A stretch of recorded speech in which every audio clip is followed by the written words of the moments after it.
All right. Good morning, everybody. Welcome to the what's the date today? August 15th, 2025 Aerobotics Working Group meeting. Um, we'll start off today with new members, even though there are none listed for today, but I'll give the opportunity for anybody who hasn't had the chance to introduce themselves before to do so now.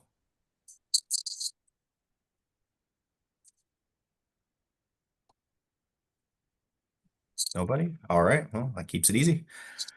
In that case, we'll just head straight into our presentation for today. So our presenter for today was Nicholas Marsiglio from UKKO Agro. Unfortunately, Nicholas had a last minute conflict come up. However, we are joined by Avi Bhagava from UKO to take over for Nicholas. So thank you very much for filling in last minute. And I'll pass things over to you. Thank you, everyone. It's a pleasure to be here, and I'll start sharing my slides. Please let me know when you can see them. We can see them. All right, perfect. And let's keep it conversational. I mean, there are a few slides. We'll go through that. But if you have any questions, please feel free to jump in. Happy to answer those questions. So just an overview. So we're UKKO Agro. We're a software and applied research company. In that, what we do is we take weather data, we look at the crop, some of the basic information, and turn that into predictive analytics. The goal here is to optimize crop health and yield. And we'll talk about how we do that. So what's on agenda for today? We'll talk about an overview, what we do, who do we work with, and where are we headed. And there's one more slide I've added, which is what's of value to AgroWatts here, right, or this group. So we build solution that is connecting ag value chain. Well, there are two views to look at it. We can create a solution and give that directly to farmers, which we did when we started as a company. And we realized very soon that decision making on when to apply crop inputs and how to optimize yield, it's not done in isolation. It is done by advice from a number of players in the ag value chain, which are agronomists, consultants, your retails. So we ended up creating a solution in which we bring all these parties on the same platform with all the data. We'll talk about that in a second. But the idea is when you're a farmer, your privacy is preserved. You're looking at only your fields. But when you're an advisor and you're managing with different accounts, you get to see the analytics and all the data from those customers. My apologies. From those customers. And the point in there is it helps you identify who needs your most attention, and then first, and then second, and then third. And we'll go through that. So our current solution, our flagship solution rather, is a foresight platform, which I've just described, what we have created. We also now ventured into creating heat maps, and these are done on more regional basis, and we'll talk about that as well. So who do we work with? Today we work with, and I was kind of hinted towards that a little bit, agricultural retailers, chemical companies, seed dealers, and large-scale growers. Now, very interesting thing is we don't work with any of them in isolation. So what I mean by that is when we work with ag retailers, they're really bringing their growers on this platform, and that's how it's connecting. When you work with chemical companies, they're bringing their retailers on this platform, and their retailers are bringing their growers on this platform, and you're connecting all three. And similar idea. And large scale growers, they're kind of managing their own very, very large areas. So some of the largest growers in North America as well as in South America are using our platforms today. And what they do is they would invite their consultants or whoever are providing them any advisory services on agronomy side on this platform, so they can kind of view that data. The outcomes we drive. So this is really interesting. We'll talk about the features, but this slide is not about features. Why are these people using this? There are four main key outcomes which we have heard from retailers or seed companies or chemical companies who are using this and have successfully seen these. So number one is acquire and retain farming customer. Essentially what happens in this platform is retailers would create or consultants would create their own private network. and they're inviting their growers on this. That's a value added service that helps them differentiate themselves as well. Uh, the second part of that is with the data, the analytics that comes through it, they're able to identify which customers to talk to and when. Now, you can imagine during a very, very busy growing season, you're trying to talk to several people are trying to get your attention as agronomists. It's hard. It takes time to get their attention. Well, this is where you have a tool that kind of directs you where the disease favorability is highest, where certain key growth stages are going to be at, what's an overlap, and what's the overlap of the weather side of things, where's the insect activity going to be highest, driving someone to say, okay, I probably should be scouting that field, not the other field. And then we had to scale this up for regional basis as well, and we'll talk about that. But that's where a lot of time savings come. It also enables new agronomy staff to quickly build strong customer relationships. And this is very interesting. Within last 3 years, this has become one of the most important use cases. When new agronomists join companies, whether it's a retail or they're a consulting firm, and they're trying to build business, it's hard to build relationship with customers. Well, we are giving you tangible data points that you can take and have a very targeted conversation with the customer. That's where relationship starts to build really, really fast.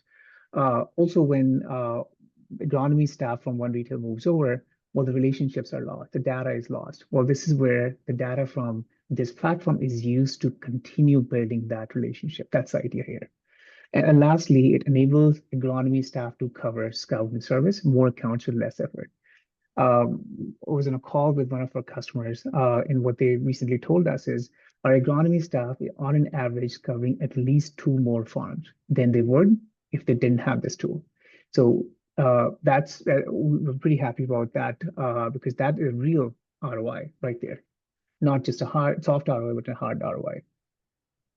So Foresight as a platform, we have a mobile first application, but we also have a web application. And this, what you're looking at this first is a view where you land, which essentially tells you if you're a farmer, your view is same. If you're an agronomist, your view is same.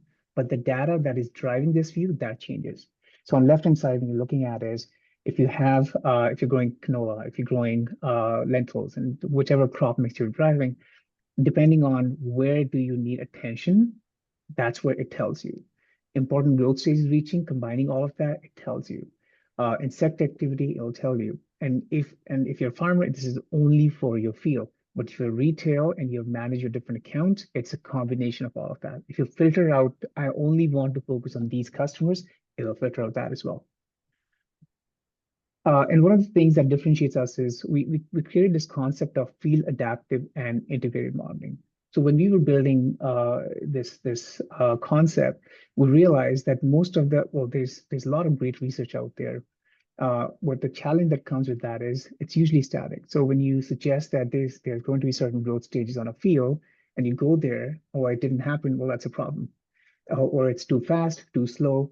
Other thing is you can ask 20, 15, 10 inputs, and you can get it really, really right, but no one gives you those inputs. It's hard to get even 2 inputs at times. So we had to create a concept where with very few inputs, we had to turn these systems on, and that's where we're at. And if something doesn't align with what a grower or whoever is seeing on the field, they can say, well, I'm observing this. And the whole system adapts to that ground truth for that field, and it automatically triggers at the right growth stages, the right models after that. So that's the whole concept of field adaptive and integrated modeling. And in that, we have weather, disease risk, crop staging, and insect forecasting. So all these are integrated models. So there isn't really a one model, but everything is interconnected. That's how the system works. So it all kind of starts from a weather station. And why weather station? Well, it's really important that if you want to drive high precision, well, you need precise data. And in doing so, today you can import different kind of weather station. What I mean by that is if you already own a Davis weather station or a Meadows weather station, well, it connects to this platform. If you don't want to work with the weather station, the platform still works. Your accuracy, the precision, that kind of moves away a little bit. What we see most of our customers doing is they identify who are my grower, or when I say customers, let's talk about retails or consultants. They'll see who are my customers or the regions where they need very precise data. And then who are the customers or the regions where they're okay with directional data. And they create a combination of this network in which they have virtual devices and real devices. And that's what we kind of support and create. Now the real ROI comes in. It is not a system in which you say, well, this device is for that grower. Or actually, each device you can, whoever is in the radius, you can keep adding to their fields because the system is designed such that if you are farmer one and farmer two, you will only see your own data while you still might be reading from this one single weather station. That's where the ROI on hardware keeps on increasing. And you're not investing in a ton of hardware here. So as I mentioned, we have different integrations. Today, we are integrated with Meadows weather station companies. We have AdSense, Davis, IBM is one of our providers for the weather. So in case a weather station breaks down, disconnects, it automatically switches to a third party. So the point is you're always collecting data. At the time you don't have a data coming from a weather station, the precision shifts. Where it matters, not so much in temperature. It matters a bit more in relative humidity. It matters a lot more in when you're looking at precipitation and rainfall. So depending on what you're looking at, for example, growth staging, which is not so much driven uh, by by rainfall, you'll have less impact. But something that is a disease modeling or any of that sort of nature, that is a lot more driven by rainfall, relative humidity. That's where you'll see those impacts. We also work with soil probes like Centec and Plugfield, a company based in Brazil, where we work today as well. So user validation, I think I already covered it. This is very interesting because that's where we see a highly differentiated value that comes especially from agronomists and whoever is an agronomy professional. They like to, so his right side is a real view of a cornfield in which you are kind of looking at R3 and then R5, how different varieties you're planting, and based on those variety in a given time, when you planted them, what happens? So you kind of have a view of that. The reason it's kind of showing green is someone kind of said, yes, I actually observed this, and this is what I'm observing. So by end of the season, what happens is we take all these validation in consideration. We're improving the baseline accuracy. Because of this, for your region, the model keeps on getting better and better and better. That's what you can expect.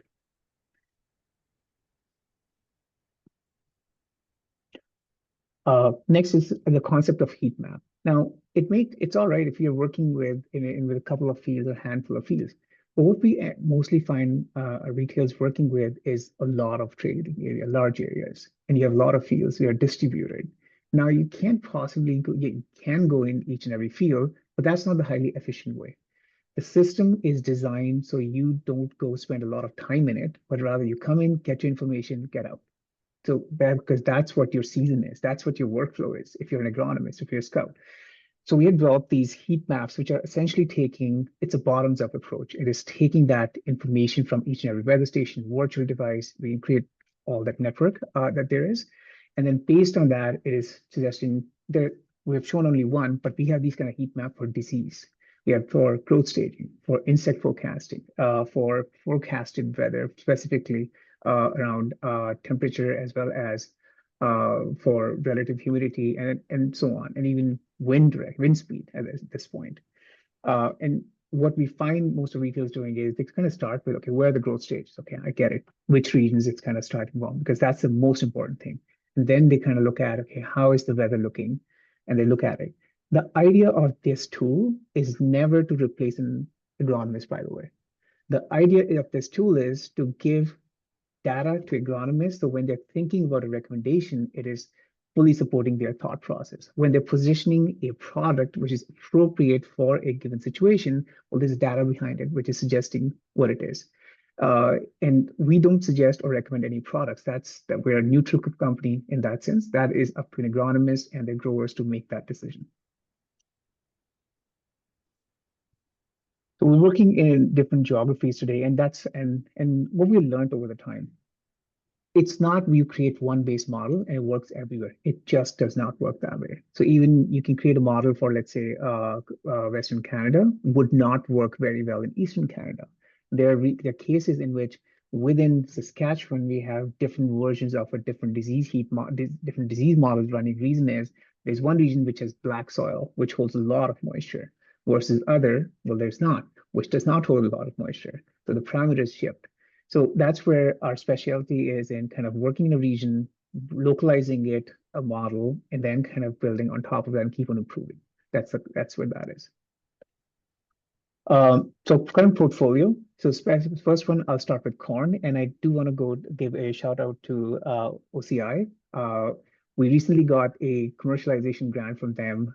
They're helping us when bringing some of the seed companies and some of the agronomists together to validate and kind of get our non tar spot modeling, which is a combination of staging and disease model all together, get it right before we fully commercially launch this. So that's we're very blessed to be supported by them. So other than that, we have for soybean, white mold, and Asian soybean rust is more specifically for Brazil at this point. But white mold is very, very applicable for Ontario, between or Eastern Canada. It's been being used for a few years now. Wheat, spring, wheat, durum, canola, lentils, and then potatoes. And then we don't have a stage model for canola for potato. That's the only model. And we recently released insect activity model. And there's a difference. We're not forecasting where the insect is going to be at. We're forecasting where, given the environmental conditions, where the insect activity is going to be highest. There's a difference. And this is where it becomes that, but that's where our job as product designer comes, that we have to understand what's a practical aspect. Did you apply a seed treatment right? Then if you did, and you do have a history of insect and the conditions meet, well, very high chances you're going to get this. But however, if these conditions don't meet, then not really. There's a chance the conditions can be really conducive, but you did not have a history of insect until now, well, probably higher chance you're not going to get it. That's where all the nuances come in that we have to kind of bake into our product side of things. I talked about heat maps as well. So this year, we created a heat map for lentils and anthracnose. This was one of the first models ever built. In building so, we kind of turned it into a regional heat map as well. And this is now used by Saskatchewan pulse growers, and they gave it to their growers seasonal. It was a weekly cadence in which they received it, and they were able to see how the disease favorability for anthracnose and lentils was kind of shifting. We can create a similar concept for each one of the models that you saw. Our goal is to create something similar for tar spot as well. And I don't have the slides for this, but this year when we had created exactly the same thing for tar spot as well for our own analysis, which aligned 100% with what were the field observations. So value to agro what? We do believe, we strongly believe actually where we're getting right is which field do you go to and when? That's it. These are the really two questions we can answer for ag robots. So when you're building robots, they're great. They can act on it. We can suggest where to act on it. At scale, this is how the scalability will come from. So happy to talk to anyone who's interested in exploring this further, how we can kind of provide this information, whether it's through APIs or through any other ways, so you can test out if you're today planning, if you're working on, let's say, 100 fields, and you have to figure out which field to go to first, and the second, and the third. We can provide that information, and then you can send your robots. You can see if that's working out. If that kind of makes you more scalable. I think there's a great natural fit here with this kind of predictive analytics and using that to act on the field autonomously. So what's next? I think I already talked about it. We're expanding our insect models. We're also building on more regional disease risk management. That's the enter. We're trying to work with more public sector entities at this point. And we'll continue expanding our crop modeling portfolio. The way we look at it is where is the demand, and then where are people kind of trying to make a decision point, and there's more on, it's not an insurance kind of approach where no matter what, you're just going to apply a product, but rather I have to see how the conditions are. It's more decision making, and that's where we kind of look at the situation to build a product in. So that's all. These are all slides I had.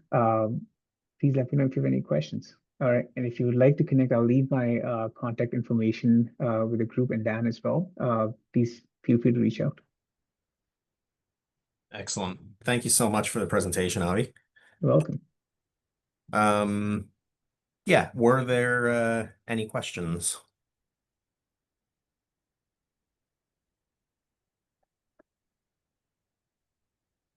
No, not at this time. Oh, M. Shell.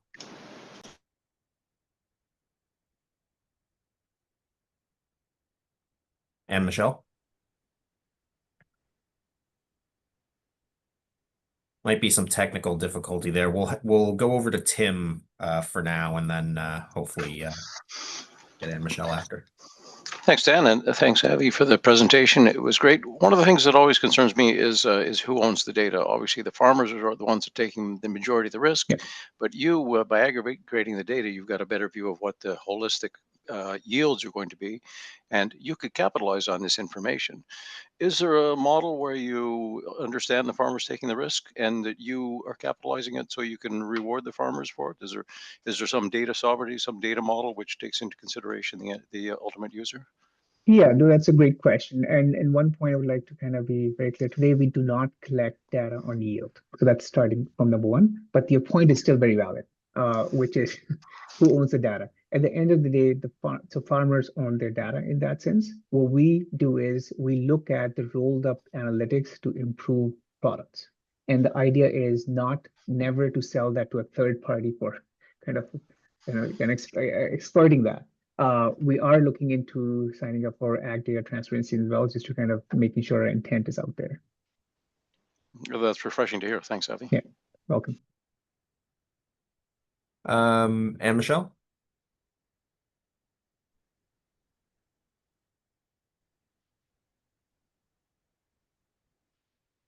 Sorry, I think you're having a little technical difficulty there. We can see you, but you're choppy, but we can't hear you. Maybe are you able to put it in the chat? Type out your question in the chat, perhaps? Uh, while we wait there, were there any other questions from anybody?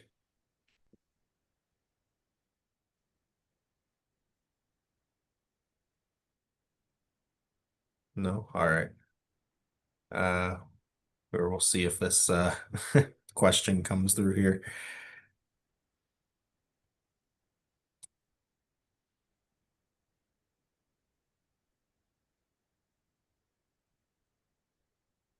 What we'll do, we'll head forward to the project up. Oh, sorry, there we go. I was wondering if UKKO is using public ag data. Yeah, so the reason we work with IBM is because they do that. They take data from public sources as well as their own proprietary sources and combine all of that and give that information. That's why today we don't directly tap into that public weather data. But from the ag side of things, we when we build models in that, so we always look at number one starting point is yeah, sorry, no, I realized you're not asking just for weather, but for ag. So when we're building models, we always look at what is the existing research, published data, as well as we work with AFC at times as well, just to kind of look at some of the data that's available, and then data sharing agreements in which to build these pieces.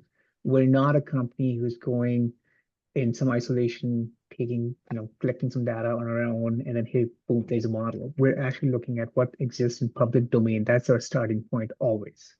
Most of the models have been kind of has a backbone of a publicly available collected data, and on which the improvements keeps on adding. I don't know if that answered your question directly, but the point is, yes, we are always looking at publicly available data. Excellent. Thanks so much, Michelle, and thank you again, Avi. We really appreciate it. Welcome.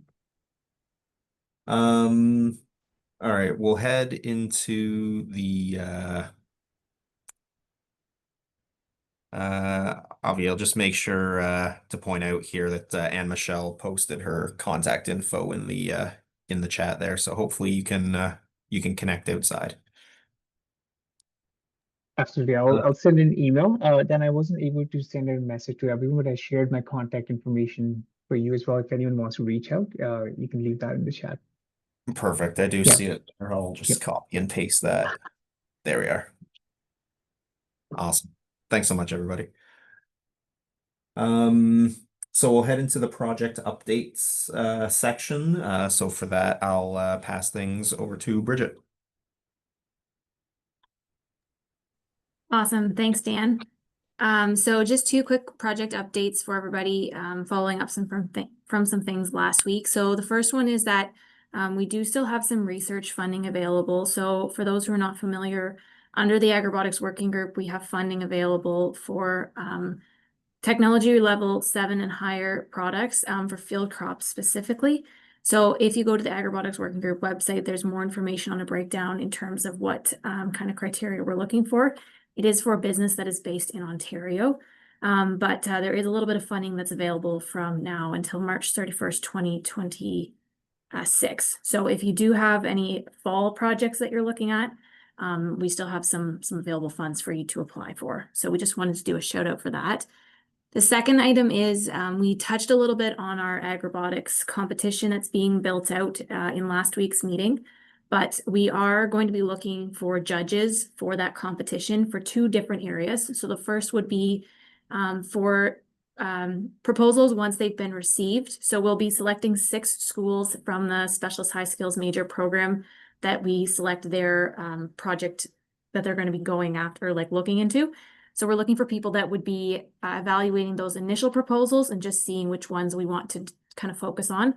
And then we will also be looking for a judging day of in terms of the actual demonstration. So the first commitment would be an October to December, most likely a virtual commitment.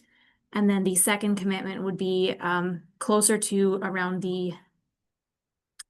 so during the farm show in March, and it would be in person at Western Fair District. And that would be Thursday, pardon, I didn't have the date ready, Thursday, March 5th. So we're looking for judges for both of those. If anyone is interested or is more interested in being involved in the project, please reach out and let us know. Those are the two updates. Excellent. Thanks, Bridget.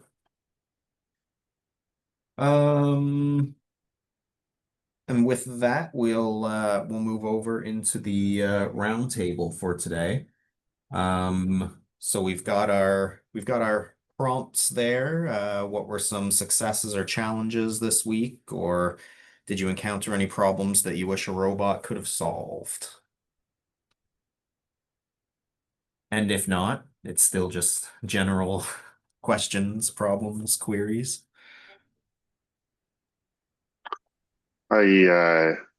Just to kind of give everybody like a bit of an update. Most of our robots are done their season. I see the farm droid made it back here yesterday, and for the most part, things went pretty good. We had another situation this year where we had a robot not perform well due to the field preparation was too rough, and the robot couldn't navigate it. So it's always one of these things that what a farmer is used to dealing with and what the robot can actually deal with are not the same. And so that was interesting. For those of you who were up at the marsh, we did end up getting the Oreo robot back operational. I haven't heard an update recently. I don't know whether there's another member of my team that's on that can update on that, but that is ongoing. And yeah, we're actually getting ready to start reclaiming a bunch of the robots, and we have a project going on this fall of using some of our students and things to refurbish them and get them ready for next season. So that'll be an interesting bit of work.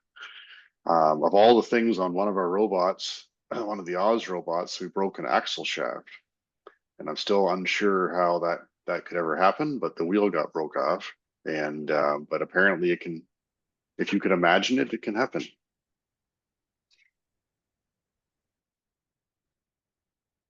Awesome. Thanks for that update there, Chuck.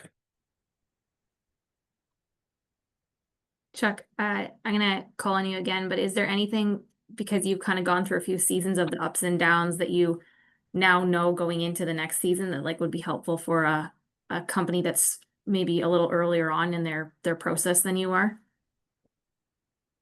I think I did touch on it for those of you who went to the events, but field prep is always really key. But almost every robot that we deal with has some kind of fatal flaw that is holding back adoption, and some of those flaws could be an oddity with how they're programmed. It could be the fact that they can't get wet. It could be the fact that there is a mechanical defect that wasn't thought about in the design, and these are things that we are working our way through. We've got a new one now on connectivity, which is the shutdown of the 3G networks. That is impacting some of the beacons on some of the robots that were used. And if you can think about this, when as an engineer or as a designer, you will pick on some of the technology that was available at that time, and you build your base model saying here's the GPS receiver, for example, that was available in 2018 or 2019, but now those GPS receivers are obsolete, and the entire software platform was built around that receiver and how it functions and what it can do. And that creates a major headache going forward. We are working our way around that, but these are all things that we have seen. And again, on the field preparation side, getting your robot into as many real world conditions as you can, as early as you can, is super important. That'd be it. Awesome. Thanks, Chuck. There's a comment in the chat from Kate Withers Hess. Siwa lost a drone to a tall tree while scouting soybean fields, and another crashed and disappeared earlier this month. So they're going to be looking into better flight planning for their missions in the near future.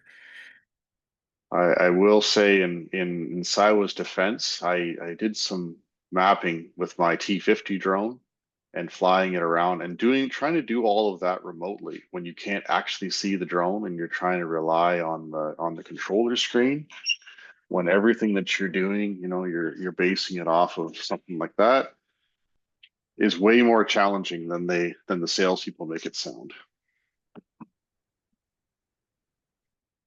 Conrad, go ahead. Yeah, good morning, everybody. I just want to give a quick update as well on our UVC rover for the strawberry farm. So we last night we actually turned it over to the greenhouse operators, auxiliary operators there for the first time. So I'm still waiting on the report how it actually went. We did most of the work over at nighttime for the last 2 or 3 weeks for them, because we wanted to test it out ourselves to see how it's going to work. Of course, just like Chuck said before, a lot of challenges. The preparation of the field is not always the greatest. A lot of ruts in the driving. Trying to mitigate those things and trying to work around those. Not always easy, but I think we'll try to manage those things. Of course, the farmer has to be preparing the field as well. Sometimes we're trying to work around this, and as we learn more, we can put more measures into those things, but it's not that simple. Yeah, so anyways, I'm waiting for the feedback from the farmers, how it went last night for them. And so it's basically, we're in the initial stages right now to do initial testing and how UVC would work, how our rover would work out there. And I guess we're doing this presentation on September 3rd. Yeah, September 3rd. Looking forward to that, to show it to everybody. Hopefully many people will come and see it.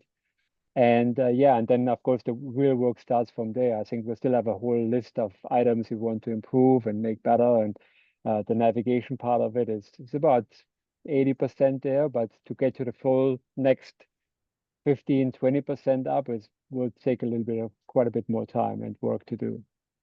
But anyways, we're on good track now, so hopefully we'll getting some good feedback from the farmers, and hopefully we can do a good showing on September 3rd for everybody.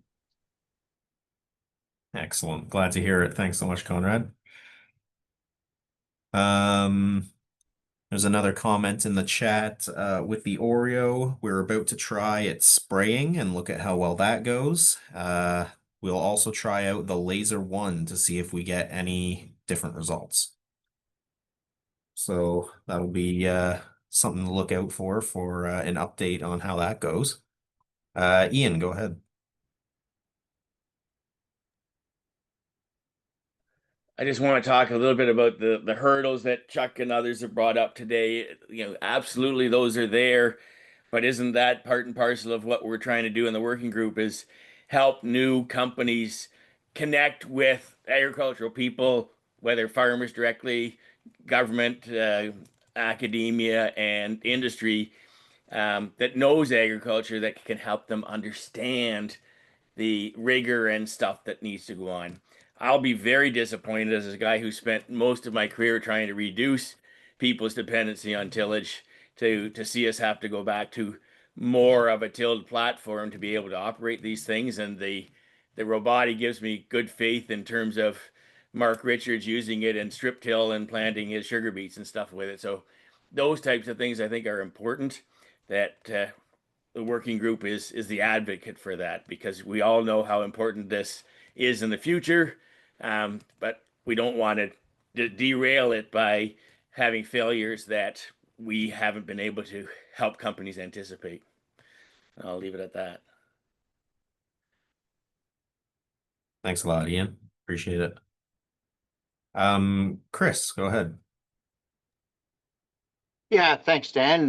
Chris Van Oval here from out in Nova Scotia, and we've been doing a lot of drone service work the last little while for Christmas tree growers, which in Nova Scotia, I'm not sure, but elsewhere across Canada is considered an ag product, an agricultural product. And doing a lot of fertilizer work, and we just finished a research trial with Department of Natural Resources and the Christmas tree growers, where we spread with a T40 drone 5 tons of lime on a 2.5 acre plot, on a 1 hectare plot for research purposes. So the learning curve on spreading 4,400 pounds of lime per acre with a drone was quite high. So just wanted to echo the what Chuck was saying there before about doing things remotely and doing things in an environment that you're not typically in a wide open corn or soybean field. But we got it out, 25 or 30 some passes, 160 flights on 2.5 acres, and we got her done in a couple of days. So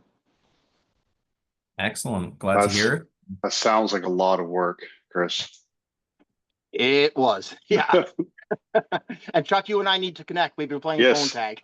Yes, we have. I know we have. Yeah. So I did some testing work with my T50 and soybeans and on corn just here last weekend, and I told my wife that I was doing working with the drone, and when she came outside, she saw me sitting in a lawn chair watching the drone going up and down the field. And what I was working on was logistics, like how do you get that drone filled up as easily and as quickly as I possibly can, and whether or not I could force it to land on a trailer, like a mobile trailer, and which I was able to do. So I was pretty happy about that, and consistently land on a trailer, so that we don't, because it's too heavy for one person to lift and move around. So Yep, absolutely. One problem we did encounter, which was an interesting one, was the size of the line granules sometimes were too large, like you get a little bit of clumping in there, which happens with fertilizer as well. So we also work in the construction industry, so I found an old crusher screen with a half-inch topsoil mesh and put that on top of the drone and use that to filter out and pour the lime through. And after that, we had no issues, so it worked great. Awesome. Thanks for those updates. Ian, back to you. Just thinking about scale, and a question for Chuck, but context first. As we've been working with all these drones the last few years, they've been on the rather small scale standpoint, and we talk about swarms of them to make it work in terms of what farmers are used to and the number of acres that they can address a day and stuff like that. And it seems like we're either on the small side or they long-term large companies are just roboticizing or autonomizing their big tractors and stuff like that. So I was thinking about this as we ran the robotic across the compaction sensors at last week's event, and I'm just wondering, Chuck, is there any chance that the DOT is going to be brought back in? Like, that is a platform size that is functional in field crop production, where some of the other ones that we're working on, yeah, they fit in the horticulture side of things, but are they really scalable up to, field crop sizes where you've got 2 and 3 and 400 acre size fields? So the official answer from Case, as far as I know, is that they have no intentions of bringing anything like that back, but that doesn't prevent anybody else from doing it. And the scale size of things is definitely a question of what is the right size. And I think you'll see, like on the robotic, there are limitations on how big those tires can be. And it could be changed. I think with the DOT, I do have some plans on bringing that machine out. Like, I can still use it the way it is, so it's not dead. What's interesting, Ian, is when we had meetings, and for the sake of the group, one of the challenges that we always had with the DOT robot was its size and its scale. Is what is the correct use case? And when I had meetings with the Americans and the others who were trying it out, they kept telling me that it took 3 people to run this robot, and sometimes 4. And every time they brought the robot to the field, they had 4 people. They had a truck driver that brought it to the field. They had an operator, a technician that was running it. They had a tender supplier that was doing it, and it was just so basically they just abandoned it in every case because they said it wasn't efficient. We spent some time on logistics, and I turned it into we had it as a 1-person operation where the lime truck operator would tow the robot out to the field, put lime in it. The computer was in there, and it actually worked quite well. The disappointing thing is I have a customer who would like to buy 2 of the DOTs if I could do lime with it, for that exact same reason, because the logistics side actually works now. And it's taken a 1.5 years of manager meetings and everything to sit there and say, boy, if we had a robot that could spread lime, that actually makes business sense. And I'm kind of like, yes. Unfortunately, I don't have a platform for you right now, but that doesn't mean we can't work on it. So in that large scale, large acre thing, it's going to work. What was interesting with the robotic, with that 4-row corn planter, is it really surprises people how much can get done with a tiny planter when it's running 24/7. And with the scale of farming that we have here in Ontario, honestly, you don't need much bigger than that, especially if you had two of them. And we convince ourselves of that. If you move out to Saskatchewan in the west, obviously that doesn't work. But here in here in the northeast, that 4 to 6 acre size, a 4 to 6 row size is actually pretty good. And I've done some math with a neighbor of mine on an ag seed robot to see, on his 1,000 acre farm, to see whether an ag seed bot could replace a majority of his farm equipment. And you know what? I think it probably could, with a 15-foot tilling unit and a 8-row corn planter. It probably would. One robot could do everything, could replace his whole fleet of equipment. And so people are starting to think about this, Ian, about what is that size? And somewhere between the size of a dot and the size of a roboti, somewhere between there on a field crop size is likely correct. And there's a guy in the US, I don't know whether it's still a passion project for the guy or not, but he has built a small corn planter type unit south of you, Joe. I can't remember exactly where it is. And he's doing some of this trial work on that, on the scale, a little autonomous robot with a corn planter on it. Because the autonomous tractors, the autonomous kits that go on tractors just aren't getting any traction. Not really.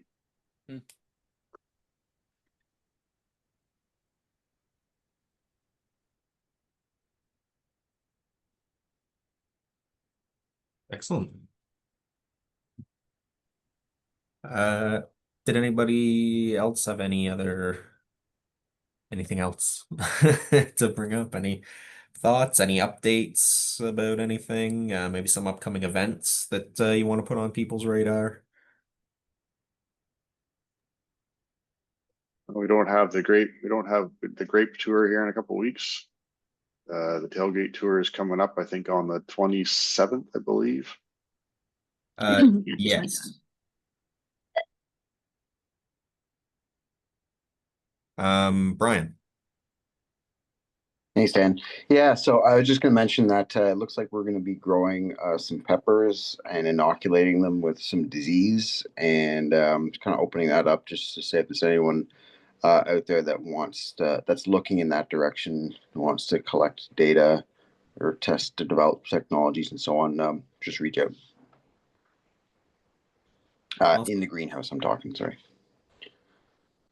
Awesome. Thanks, Brian. Taylor, go ahead. Thanks. Yeah, good to see everyone. Great presentations and conversation as always. Not only are we kind of getting lots of opportunities from different markets coming from around the world, opportunities and shows, lots of shows in the fall, looking for Canadian technologies, but the Can Export Innovation stream is due to open September 2nd, and that's part of it's the third intake this year, and each one kind of open and close rapidly. So companies need to kind of be ready to access the portal, which looks like and is administered by the National Research Council. So it's useful to look up Can Export Innovation and become familiar with it, not one to kind of just make up on the fly.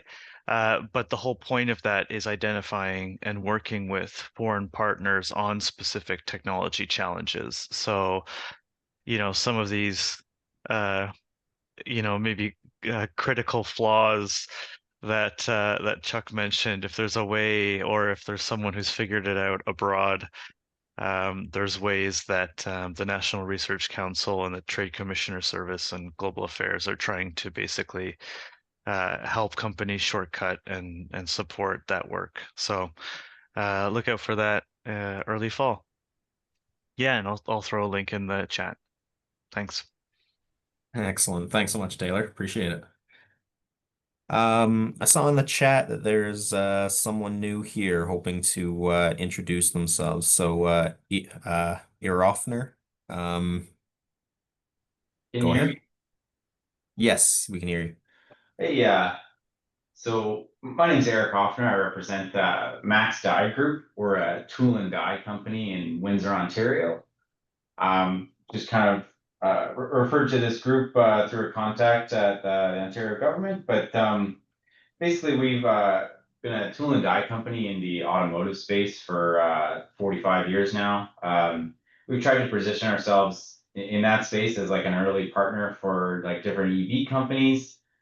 This is like Tesla, Rivian, Lordstown, Scout, Canoe, and now Slate. And really, I'm kind of just curious about the agricultural robotics space, and I'm just kind of here to learn. What does do these agricultural robot manufacturers look like as a company? What does their product development look like? Are stamp metal parts even on the radar for companies like this? Like, what does your kind of part volumes look like at different stages? And would there be any kind of demand for like a service we would offer our typical EV companies would just be a manufacturability advisor that we would kind of like a place of resource with this company and just look at how to make parts cheaper, basically out of stamped metal materials.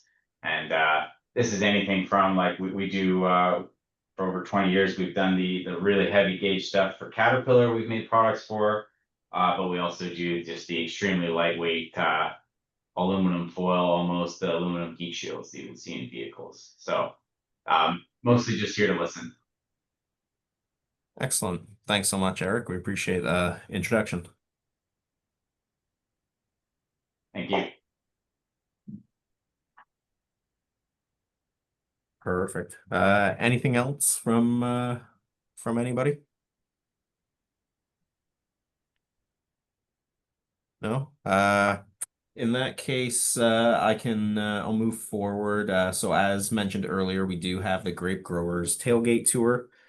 That's coming up on August 27th. We're hoping to get a few more details on that soon.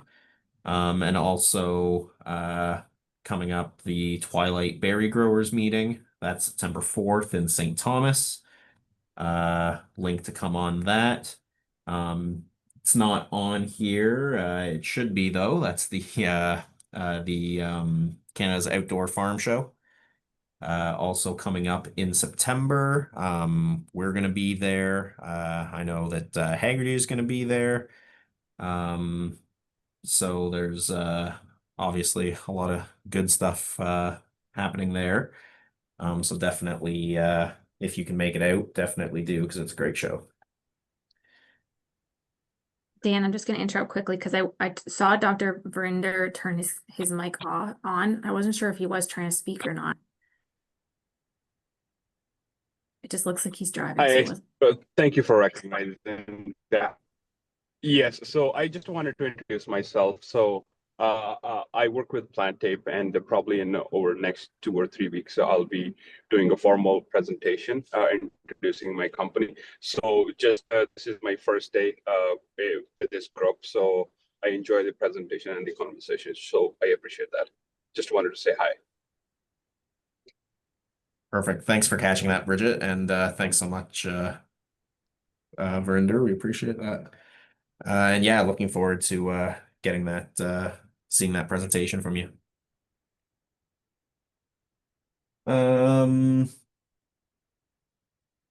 All right. We don't have any new funding announcements or opportunities that are on for this week. I do want to point out there seems to be a lot of buzz about this the Seeding Digital Skills program. Free 12-week online training designed to help Ontario agriculture and food businesses adopt digital tools to improve how they work. Whether you're managing a farm, greenhouse, egg service, or food processing facility, the program will help your team become more efficient, more adaptable, and ready for the future.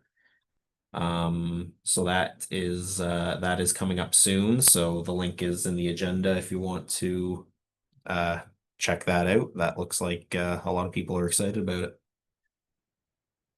And then we've got some new articles up for this week, so check those out to stay up to date on anything on what's sort of going on in the industry. That's about all I had on my end. Ian, go ahead.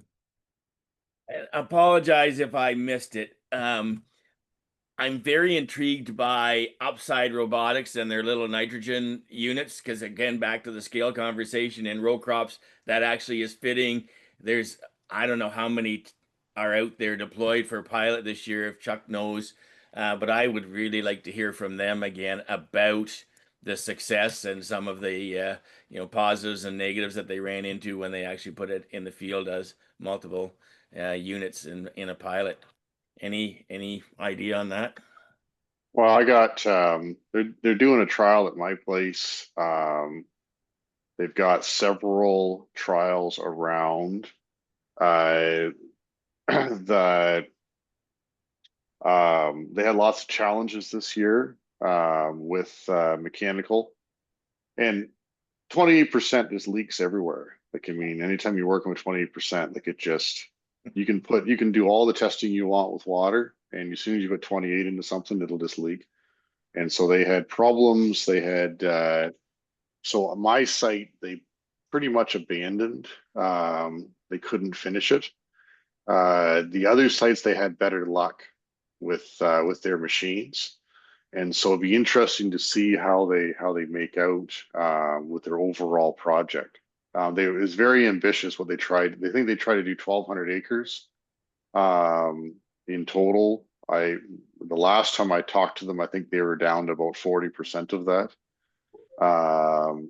But I mean, what they're trying to do is extraordinarily hard, right? So I'm not trying to make it sound like negative or whatever. The one of the issues that they are running up against is that the RTK planting does not mean RTK planting. So just because we use RTK on a planter, unless you actually have a GPS receiver on the planter itself, you cannot send a robot in there to try to follow those rows, and it just doesn't work right. And so they really struggle with that. The other thing too is that, like a lot of startups, they're doing everything themselves. The robot design, the construction, the building, the software, and it's like everything everywhere all at once kind of thing. And so I think that was challenging.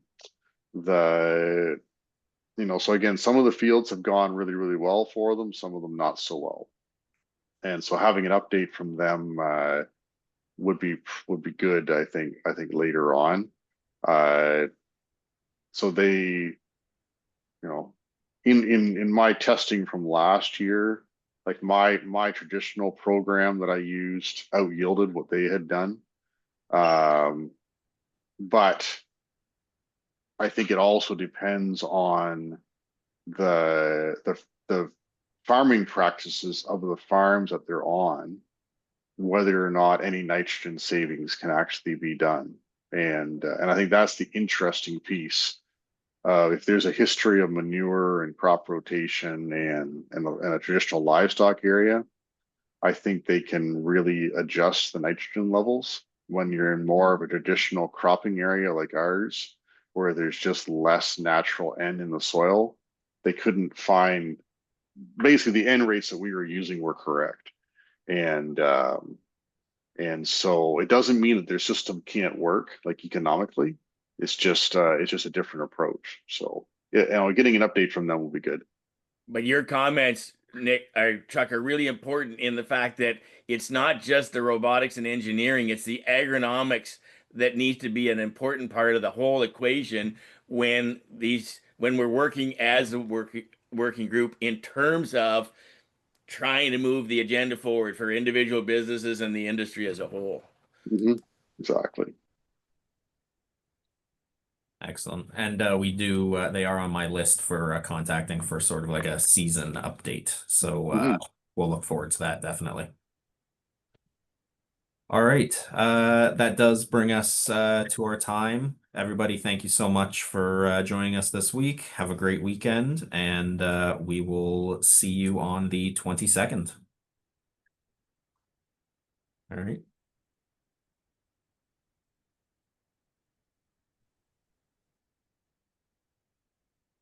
Bye, everyone.